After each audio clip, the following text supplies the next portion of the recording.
Aruna Asaf Ali underground थी, हमारी दिल्ली संघ चालक के घर में रहती थी, लाला हंसराज जी गुप्ता के पास।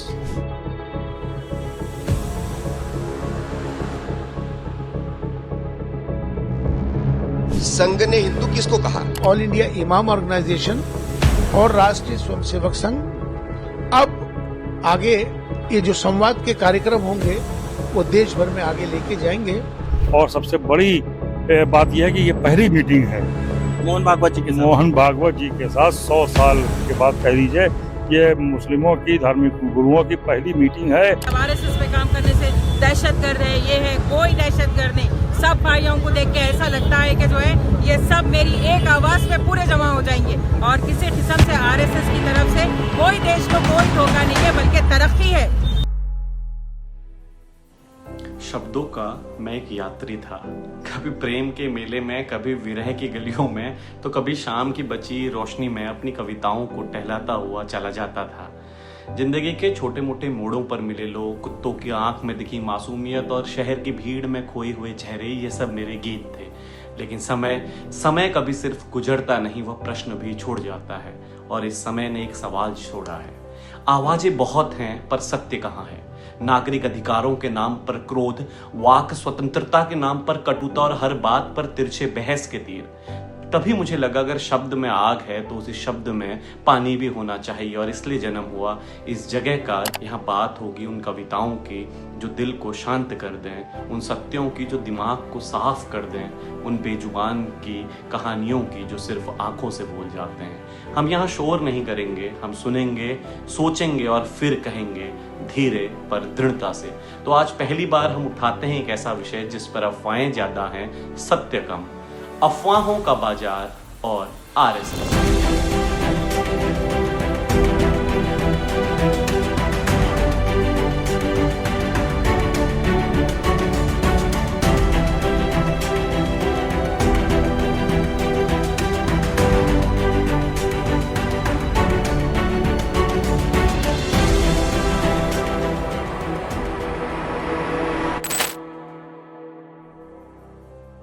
आज इस देश में सबसे ज्यादा झूठ अगर किसी संगठन के बारे में बोला गया है तो वह है राष्ट्रीय स्वयंसेवक संघ।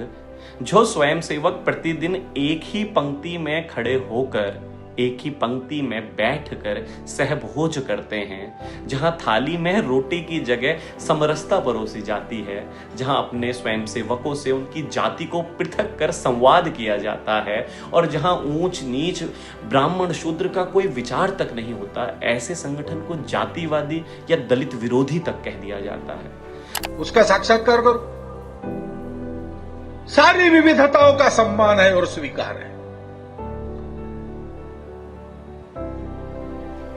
भाषा, पंथ, संप्रदाय, जाति, उपजाति, जीवन के बारे में तरह तरह के दृष्टिकोण, पूजा संप्रदाय, रहने की जगह, किस भूप्रदेश का कोई रहने वाला है, खान पान, रीति रिवाज, रहन सहन का तरीका क्या है,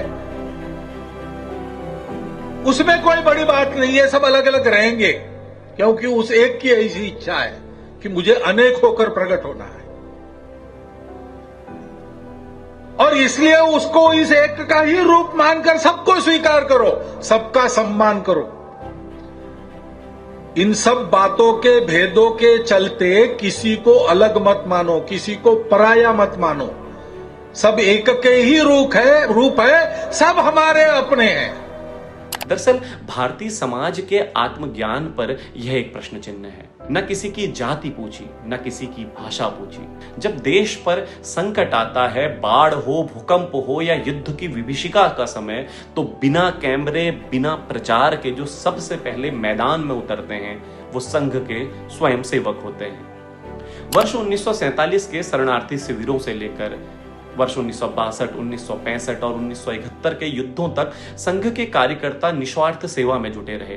लेकिन अफसोस ये दृश्य कैमरे की नजरों से हमेशा दूर रहे, क्योंकि ये बिकते नहीं हैं। आज सोशल मीडिया का युग है। ऐसा ही एक नैरेटिव हाल के कुछ तथाकथित फ्रीलांस यूट्यूब चैनलों में देखने को मिला, जहां केरल के एक युवा की आत्महत्या के बाद कुछ लोगों ने बिना किसी न्यायिक जांच के पोस्ट के आधार पर राष्ट्रीय स्वयंसेवक संघ से जुड़े नामों को घसीटना शुरू कर दिया।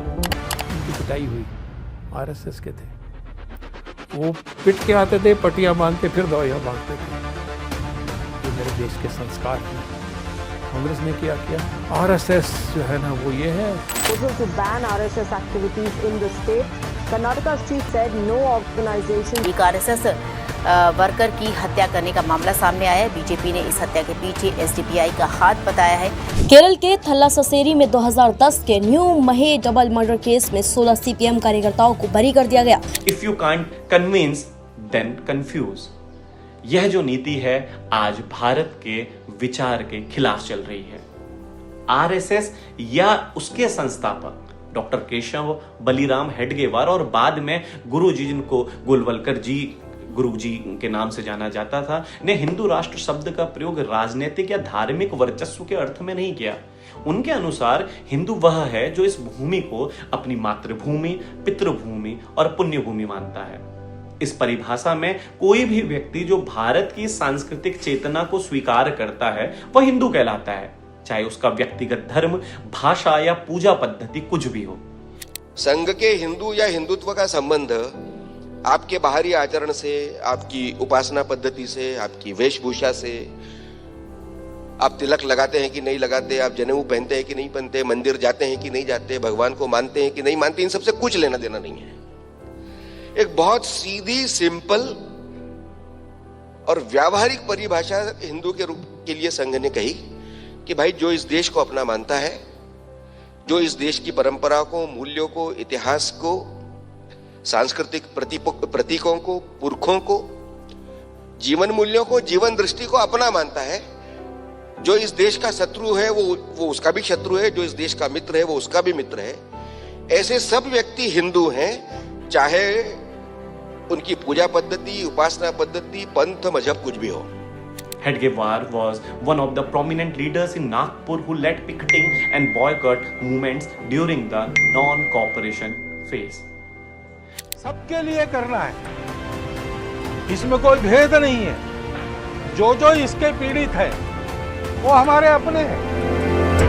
और संघ के अधिकारी दादा नाइक, बाबूराव बेगड़े, अन्नाजी सिराज ने किया।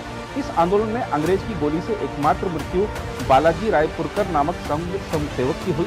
श्री गुरुदेव सेवा मंडल एवं संघ के स्वयंसेवकों ने मिलकर 1943 का चिमूर का आंदोलन और सत्याग्रह किया। धर्म के लिए, देश के लिए, दुनिया के दुखी, पीड़ित, सताए हुए लोगों के लिए उन्होंने सतत जीवन भर संघर्ष किया। कहानी आप सबको पता है। हिंद की शान के लिए 4 पुत्रों का बलिदान दिया। वास्तव में एक ही समाज के किसी बंधु को, वो किसी विशिष्ट वर्ग का है, जाति का है, इसलिए अपने जाति वर्ण का अहंकार रखने वाले लोगों के द्वारा अपमान और प्रताड़ना सहन करनी पड़े, ये आज के हम भारतीयों को शोभा न देने वाली बात है। बशर्ते उनको ये पट्टी पढ़ाने वाला काम बंद हो या वो उसको रिजेक्ट करे कि हम पूजा से अलग है, इसलिए समाज से अलग है, संस्कृति से अलग है, हम मुसलमान है, हम ईसाई है, लेकिन हम यूरोपियन नहीं है, हम अरब तुर्क नहीं है, हम भारत के हैं, हमारे पूर्वज भारतीय है। ये जब उनके नेतृत्व की भाषा होगी, ये जब वहां सिखाया जाएगा, तब ये बात सब ठीक हो जाएगी। अब संघ पंजीकृत क्यों नहीं है? क्योंकि जब संघ शुरू हुआ तो स्वतंत्र भारत की सरकार नहीं थी, 1925 की बात है। तो चला और चल पड़ा, स्वतंत्रता के बाद भी चलता पड़ा। स्वतंत्रता के बाद पे कानूनों में हर एक संस्था ने रजिस्ट्रेशन करना चाहिए, ऐसा कानून नहीं है। और कानूनन संघ को एक स्टेटस है, बॉडी ऑफ इंडिविजुअल, उसके तहत हम चल रहे हैं। उस बॉडी ऑफ इंडिविजुअल्स को उस स्टेटस के आधार पर कानूनन हमको टैक्स नहीं है, इसलिए हिसाब किताब हमारा मांगती नहीं है सरकार। लेकिन हमको हमारी साख को जतन करना है, एक एक पाई का हिसाब हम रखते हैं, प्रतिवर्ष हम ऑडिट करते हैं। ऑडिट के नियमों के अनुसार हमारा प्रत्येक इकोनॉमिक यूनिट का ऑडिट प्रतिवर्ष नियमित होता है, इसमें कोई नरमी हम बरतते नहीं है। और अगर सरकार कभी मांगेगी लाओ हिसाब, तो हमारा हिसाब तैयार है। हम कानून को मानकर चलने वाले लोग हैं, जो कुछ है वो कानूनन है। और हिसाब किताब का ऑडिट होता है, इंटरनल ऑडिट होता है। इंटरनल ऑडिट करने के लिए हम चार्टर्ड अकाउंटेंट्स बाहर के उनको नियुक्त करते हैं और बाकायदा वो जो फॉर्मेट है उसके अनुसार हमारा हिसाब किताब रखा जाता है। जो संगठन प्रतिदिन सूर्य के उदय के साथ अपने ध्वज के सामने खड़ा होकर भारत माता की जय का उद्घोष करता है, उसे यदि सांप्रदायिक कहा जाए तो यह केवल एक संगठन की नहीं बल्कि भारत शब्द के अर्थबोध की गलत व्याख्या है। क्योंकि मुझे ऐसा लगता है कि भारत माता की जय किसी जाति, संप्रदाय या वर्ग की जय नहीं है। यह उस भूमि, उस संस्कृति और उस चेतना की जय है जिसने हमें जोड़ कर रखा है। संघ का मूल भाव सेवा और समरसता है। वह गांव में गौशाला चलाने वाला भी है और महानगर की झुग्गियों में शिक्षा देने वाला भी। वह किसी राजनीतिक आकांक्षाओं से नहीं बल्कि राष्ट्र निर्माण की साधना से प्रेरित होकर काम करता है। फिर भी विडंबना यह है कि इस साधना को अक्सर राजनीति का औजार कह दिया जाता है। वस्तुतः संघ तो उस परंपरा का संवाहक है जिसमें व्यक्ति नहीं राष्ट्र सर्वोपरि है। सवाल यह नहीं कि लोग ऐसा क्यों कहते हैं, सवाल यह है कि हम स्वयं अपने समाज और संस्थाओं को किस दृष्टि से देखते हैं, क्योंकि दृष्टि ही यथार्थ बनाती है। सच तो यह है कि संघ ने कभी किसी की पूजा पद्धति नहीं पूछी। जहां सच्चाई नहीं नैरेटिव बिकता है और यही नैरेटिव वार आज संघ के खिलाफ लड़ा जा रहा है। कभी कहा जाता है संघ महिलाओं को पीछे रखता है, लेकिन वही लोग यह नहीं बताते कि राष्ट्र सेविका समिति जैसी संस्थाओं में महिलाएं अग्रणी भूमिका निभा रही हैं, नेतृत्व कर रही हैं, मार्गदर्शन दे रही हैं। कभी कहा जाता है संघ अल्पसंख्यकों से नफरत करता है, जबकि उसकी शाखाओं में मुसलमान और ईसाई और जैन स्वयंसेवक भी आ सक्रिय हैं। और उसका तो एक आनुषंगिक संगठन ही वर्ष 2002 में मुस्लिम राष्ट्रीय मंच नाम से इसी भावना से बनाया गया था, जिसका उद्देश्य था भारत के सभी नागरिकों में समान राष्ट्रीय भावना का संचार करना। दरअसल समस्या संघ में नहीं है, समस्या उस विचार में है जो भारत को एक मानने से डरता है। क्योंकि संघ यह कहता है कि भारत केवल भूखंड नहीं है, वह संस्कार खंड है, और जो संस्कार खंड की बात करता है उसे संप्रदाय का ठप्पा दे देना आज के दौर की सबसे आसान राजनीति बन गई है। पर याद रखिए, कोई भी झूठ 100 सालों तक नहीं टिकता। इतिहास गवाह है, सत्य की जड़ें गहरी होती हैं और उनका पेड़ कभी सूखता नहीं है। संघ आज अपने शताब्दी वर्ष में है, पहले से कहीं अधिक जीवंत, कहीं अधिक सशक्त और समाज के बीच पहले से कहीं अधिक स्वीकार्य। वह विरोध नहीं, निर्माण का संगठन है। व्यक्ति का, समाज का और राष्ट्र का संगठन करना ही उसका ध्येय है। हमने हाल ही में सरदार वल्लभ भाई पटेल जी की जयंती को राष्ट्रीय एकता दिवस के रूप में मनाया। यह सिर्फ एक तारीख नहीं बल्कि हमारी पहचान, हमारा इरादा है। भारत एक है और हमेशा एक रहेगा। फिर भी आज ऐसे लोग मौजूद हैं जो जोड़ने के बजाय तोड़ने में व्यस्त हैं, जो संवाद की जगह संदेह बोते हैं, जो कहते हैं अगर लोगों को समझा नहीं सकते तो कम से कम उन्हें भ्रमित कर लो।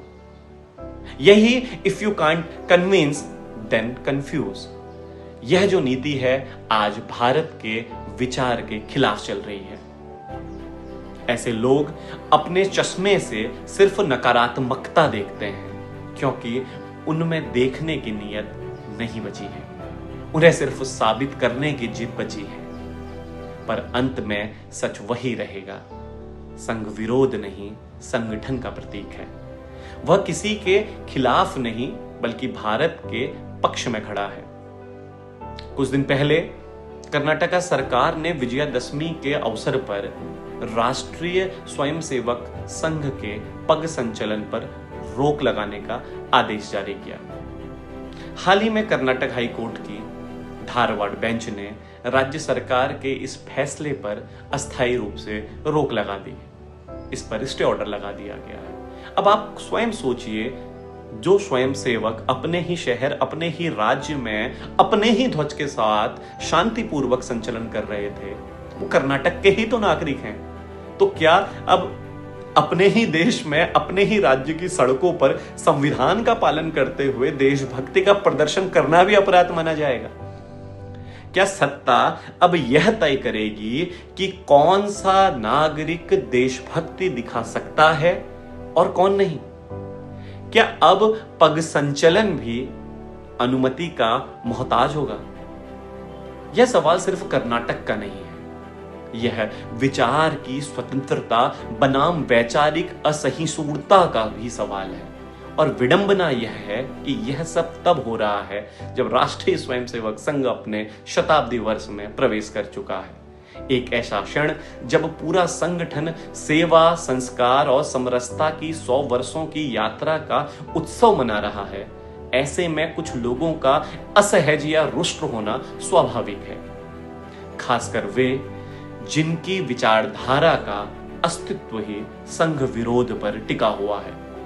लेकिन याद रखिए, संघ का मार्ग किसी आदेश से रुकने वाला नहीं, वह अदालतों से नहीं, आस्थाओं से शक्ति पाता है।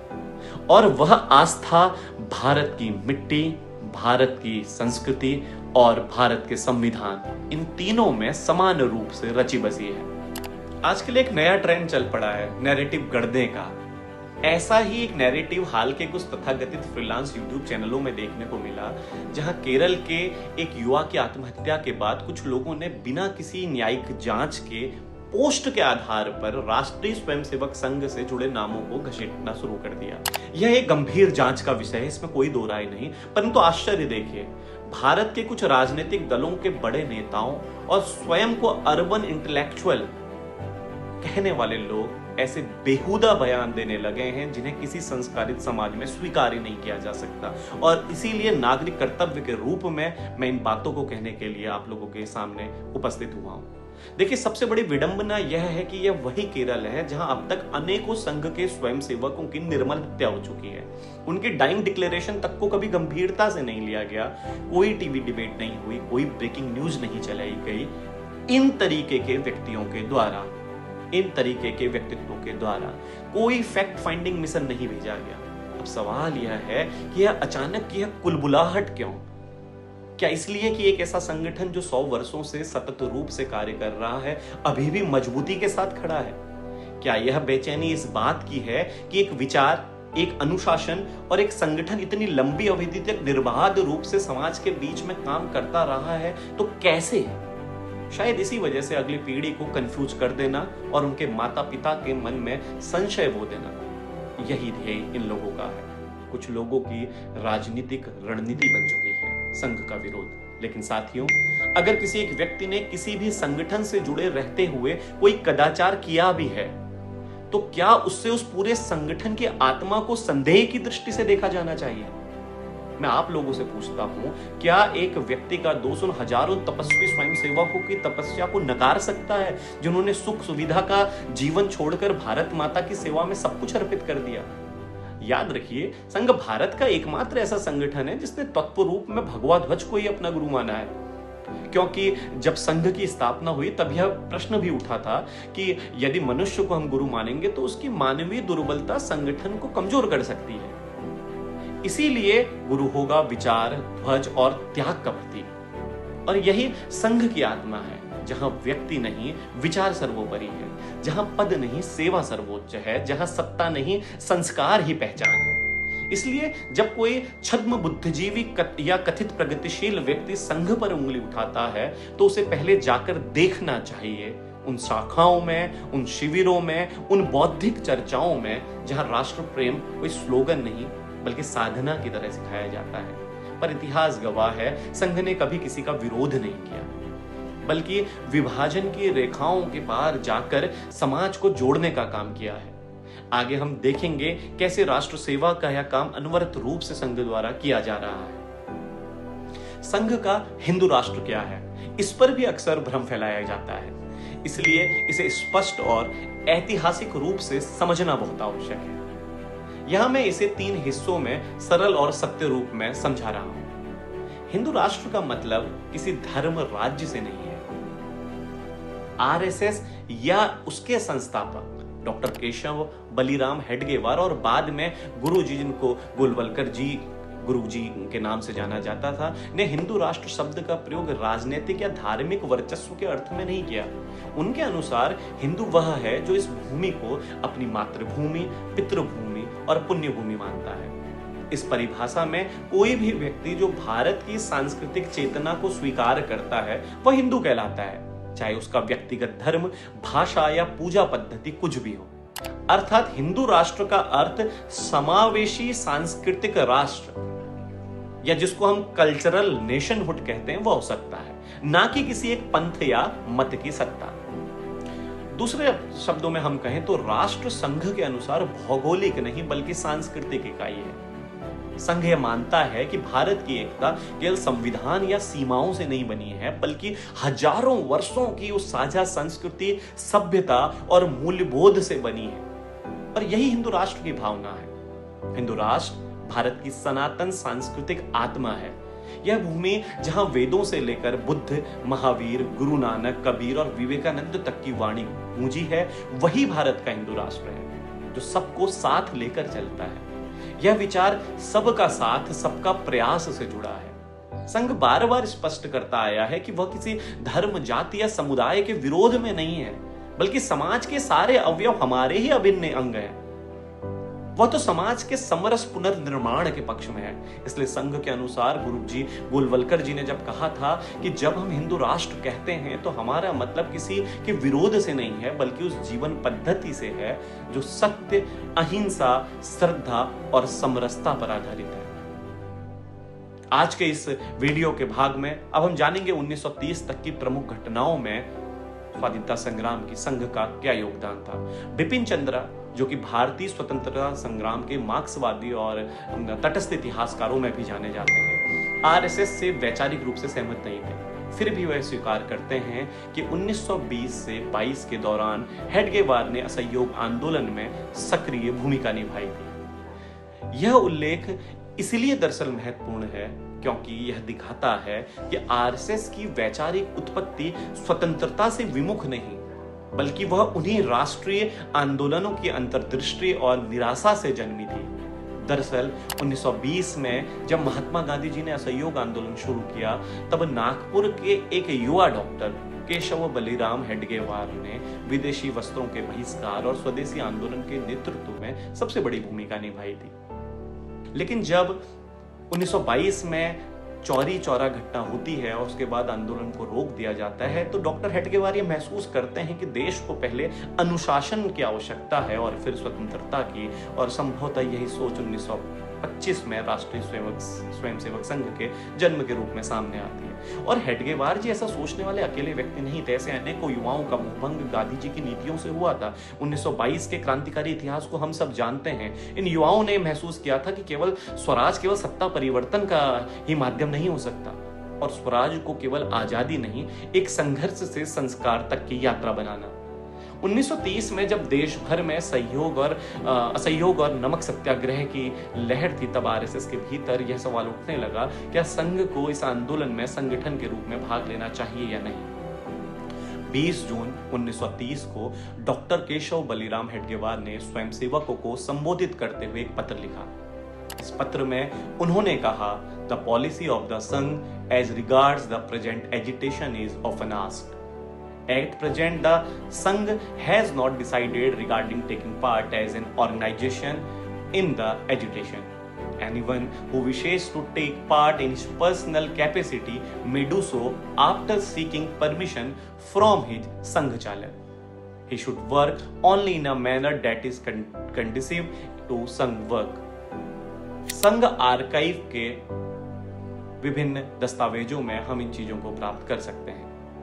इस कथन से दो बातें स्पष्ट होती हैं। आरएसएस उस समय राजनीतिक दल के रूप में नहीं, बल्कि सांस्कृतिक संगठनात्मक शक्ति के रूप में कार्यरत थी। इसलिए उसने आंदोलन में संगठन के रूप में भाग नहीं लिया, परंतु व्यक्तिगत रूप से हर स्वयंसेवक को देश हित में योगदान की स्वतंत्रता भी प्रदान की। हेडगेवार जी ने यह सुनिश्चित किया कि कोई भी स्वयंसेवक ऐसा कार्य ना करे जिससे संघ की अनुशासनात्मक और संगठनात्मक प्रतिष्ठा को हानि पहुंचे। उनका उद्देश्य स्पष्ट था, राष्ट्र निर्माण के संस्कार को बनाए रखना, चाहे हालात कितने ही उथल-पुथल वाले क्यों ना हो। यानी आरएसएस के संस्थापक ने स्पष्ट कर दिया था कि संघ का कार्य राजनीतिक विद्रोह नहीं बल्कि नैतिक पुनर्जागरण है, और जब भी देश की पुकार हो स्वयंसेवक आगे आए, पर अपनी पहचान संघ के अनुशासन के भीतर रखें। साथियों, साल था 1930, देश में गांधी जी का नमक सत्याग्रह चल रहा था, और ठीक उसी समय विदर्भ की धरती पर उठी एक और चिंगारी जिसको हम जंगल सत्याग्रह के नाम से जानते हैं, क्योंकि जहां नमक नहीं बनता था वहां भी भारत के लोगों ने औपनिवेशिक कानूनों के खिलाफ उनको तोड़ने की तरफ वो लोग आगे बढ़े। उन्होंने उन औपनिवेशिक कानूनों को तोड़ना ही सच्चा स्वराज समझा, और इसी सोच के साथ ब्रिटिश वन कानूनों के खिलाफ भी पूरे भारत में आंदोलन शुरू हुआ, जिसमें विदर्भ का जंगल सत्याग्रह भी प्रसिद्ध है। यह आंदोलन 10 जुलाई 1930 को पुसद बेरार से शुरू हुआ। आरएसएस के संस्थापक डॉक्टर केशव बलिराम हेडगेवार और उनके सहयोगी अप्पाजी जोशी ने सत्याग्रह में व्यक्तिगत रूप से भाग लेने का निर्णय लिया। संघ स्थापना के पहले और संघ स्थापना के बाद में, संघ स्थापना के बाद डॉक्टर हेडगेवार सरसंघ चालक बन गए थे, तो जो दांडी मार्च वाला सत्याग्रह, जंगल सत्याग्रह हुआ, जहां सागर नहीं था वहां जंगल सत्याग्रह हुआ, तो संघ का सरसंघ चालक पद टेम्पररीली दूसरे के हाथ में देकर स्वयं डॉक्टर हेडगेवार और उनके कुछ स्वयंसेवक साथी उस जंगल सत्याग्रह में भाग लिया। उनको 1 साल कारावास की शिक्षा हुई, 9 महीना जेल में रहना पड़ा उनको। दरअसल 1928 में वर्धा के पास हिंगन घाट रेलवे स्टेशन पर सरकारी खजाना लूटने का एक क्रांतिकारी प्रयास हुआ था, और उसमें इस्तेमाल की गई पिस्तौल हेडगेवार के क्रांतिकारी साथी की थी। इस वजह से ब्रिटिश सरकार ने हेडगेवार पर कड़ी निगरानी शुरू कर दी थी। ऐसे हालात में भी उन्होंने न सिर्फ जंगल सत्याग्रह में हिस्सा लिया, बल्कि सैकड़ों स्वयंसेवकों को भी प्रेरित किया कि वे बिना किसी संगठन के नाम के एक आम भारतीय की तरह अपने कर्तव्य निभाएं। हेडगेवार जी का विश्वास था कि संघ को हिंदू समाज से अलग कोई पहचान नहीं चाहिए, वह उसी की आत्मा है, उसी की चेतना है। 21 जुलाई 1930 को वो नागपुर से निकलकर पुगाया सत्याग्रह केंद्र पहुंचे। वहां ब्रिटिश वन कानूनों की खुली अवहेलना की गई और गिरफ्तार होकर उनको अकोला जेल भेज दिया गया।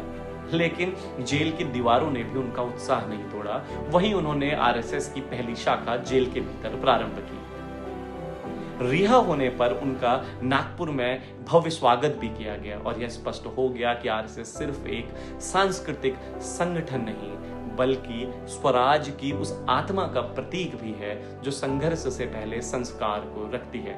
और ये सारा डेटा आपको मुंबई आर्काइव से बहुत आसानी से मिल सकता है। ये सभी दस्तावेज संघ के अभिलेखागारों में भी सुरक्षित रखे गए हैं। संघ दरअसल अपना व्यक्तिगत प्रचार प्रसार नहीं करता, इसलिए अक्सर बाहर से आने वाले लोग या आलोचक अलग अलग कथानक बना बैठते हैं। सच्चाई की आंच और मूल स्रोत देखने के इच्छुक शोधकर्ता संबंधित अभिलेखों के लिए संग्रह या अभिलेखाकार या विश्व संवाद केंद्र से औपचारिक संपर्क भी कर सकते हैं। वहां शोधार्थियों के लिए प्रक्रियाएं और मार्गदर्शन हमेशा उपलब्ध रहते हैं। विदर्भ के जंगल सत्याग्रह का शुभारंभ 10 जुलाई 1930 को एमएस एनी के नेतृत्व में हुआ। डॉक्टर हेडगेवार ने 21 जुलाई 1930 को नागपुर से निकलकर पुगाया केंद्र पहुंचकर ब्रिटिश वन कानूनों की अवहेलना की। 1932 की गिरफ्तारी सूची में प्रमुख आरएसएस स्वयंसेवक जिनके नाम विभिन्न स्रोतों में मिलते हैं, उनमें डॉक्टर बलिराम हेडगेवार सबसे प्रमुख थे, जिन्हें जंगल सत्याग्रह के दौरान गिरफ्तार किया गया था और उन्होंने लगभग 9 से 10 माह जेल में बिताए। उनके अलावा भी कई स्वयंसेवकों का नाम उल्लेखित है जो स्वतंत्रता संग्राम के दौरान गिरफ्तार हुए थे और जेल गए थे, जैसे मार्तंड राव जोग और अप्पाजी हल्दे। तो यही थी साथियों नैरेटिव की कहानी और संघ का पहला अध्याय, जिसे इतिहास ने कई बार दबाने की कोशिश की, पर दस्तावेजों ने बार बार उजागर भी किया। संघ जो राजनीति का नहीं संस्कारों और स्वाभिमान का आंदोलन था, जिसने बंद कमरों में नहीं देश के हर कोने में चरित्र और चेतना जगाई, और यह कहानी अभी अधूरी है। बहुत कुछ बाकी है 1947 तक की वो पगडंडियां जहां संघ के स्वयंसेवक फिर से इतिहास के साक्षी बनते हैं। तो मिलते हैं जल्द संघ और स्वतंत्रता भाग 2 में, जहां तथ्य बोलेंगे, दस्तावेज गवाही देंगे और भ्रमों पर सत्य की मोहर लगेगी। तब तक किसी नैरेटिव पर नहीं, केवल साक्ष्यों और समर्पण पर भरोसा रखिए, क्योंकि इस राष्ट्र की स्वतंत्रता में हर एक भारतीय का योगदान रहा है, फिर उसकी विचारधारा चाहे जो भी रही। बहुत बहुत